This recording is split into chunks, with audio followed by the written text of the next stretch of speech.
जय माता दी। ओम नमः शिवाय। कैसे हैं आप लोग? ईश्वर कृपा से आप सब अच्छे होंगे। ईश्वर सब पे कृपा बनाए रखे, सबका कल्याण करे। आज मैं बताने जा रही हूँ गणगौर व्रत कथा के विषय में। तो ये जो गणगौर व्रत है, यह चैत्र मास के शुक्ल पक्ष की तृतीया को मनाया जाता है। शिव गौरी की पूजा होती है और गौरी जी की स्थापना करके सुहाग की वस्तुएं जैसे कांच की चूड़ियां हैं, सिंदूर है, महावर है, टीका है, मेहंदी है, बिंदी है, कंघी, शीशा, काजल आदि चीज़ें चढ़ाई जाती हैं। पूरा 16 श्रृंगार की चीज़ें चढ़ाई जाती हैं।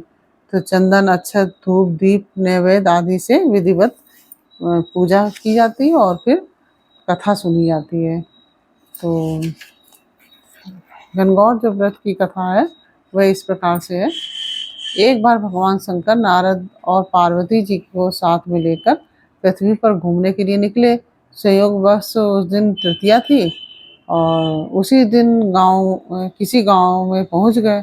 गांव वालों को जब उनके आगमन की खबर लगी तो स्त्रियां उनकी पूजा करने के लिए नाना प्रकार की रुचिकर भोजन बनाने में लग गईं। भोजन बनाते बनाते उन्हें काफ़ी देर हो गई।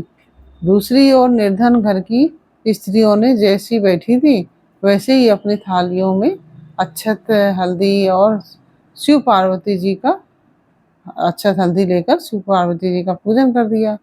पार्वती जी उनके पूजा भाव को स्वीकार करके सारा जो सुहाग रस है उन पर छिड़क दिया। वो अटल सुहाग प्राप्ति का वरदान पाकर घर को लौट आई। तत्पश्चात अमीर घर की स्त्रियां अनेक प्रकार के सोने चांदी की थाली में पकवान एवं सुहाग का सामान लेकर पहुंची।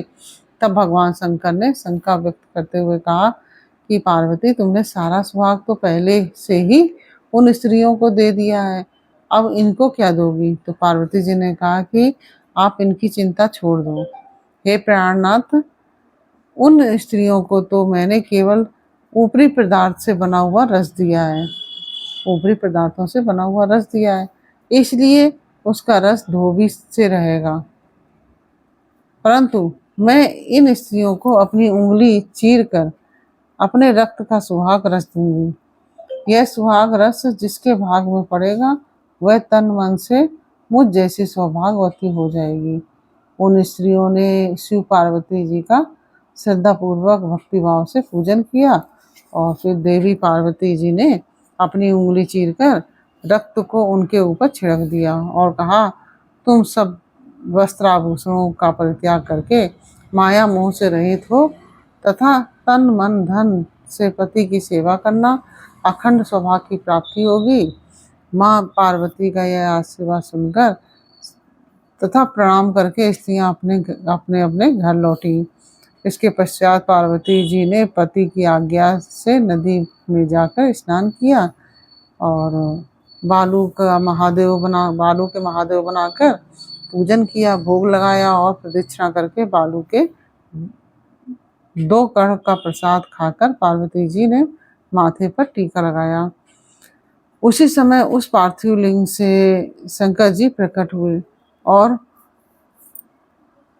पार्वती जी को वरदान दिया, मन से जो स्त्री मेरा पूजन तथा तुम्हारा व्रत करेगी उसके पति चिरंजीवी रहेंगे तथा अंत में उन्हें मोक्ष मिलेगा। पार्थिव शिव यह वरदान देकर अंतर्ध्यान हो गए। इतना सब करते करते पार्वती जी को बहुत समय लग गया।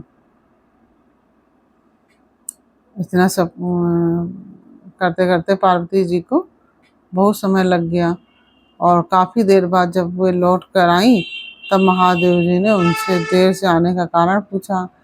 उत्तर में पार्वती ने झूठ बोल दिया कि मेरे भैया भाभी नदी के किनारे मिल गए थे, उन्हीं से बातें करने में देर हो गई। परंतु महादेव जी थे, वे कुछ और ही लीला रचना चाहते थे। अतः उन्होंने पूछा, पार्वती, तुमने नदी के तट पर पूजा करके किस चीज़ का भोग लगाया था और स्वयं कौन सा प्रसाद खाया था? तो पार्वती जी ने फिर स्वयं झूठ बोल दिया। झूठ बोलकर कहा कि मेरी भाभी ने मुझे दूध भात खिलाया और उसे खाकर मैं सीधे यहाँ चली आ रही हूँ। यह सुनकर शिव जी भी दूध भात खाने के लालच में नदी की ओर चल दिए।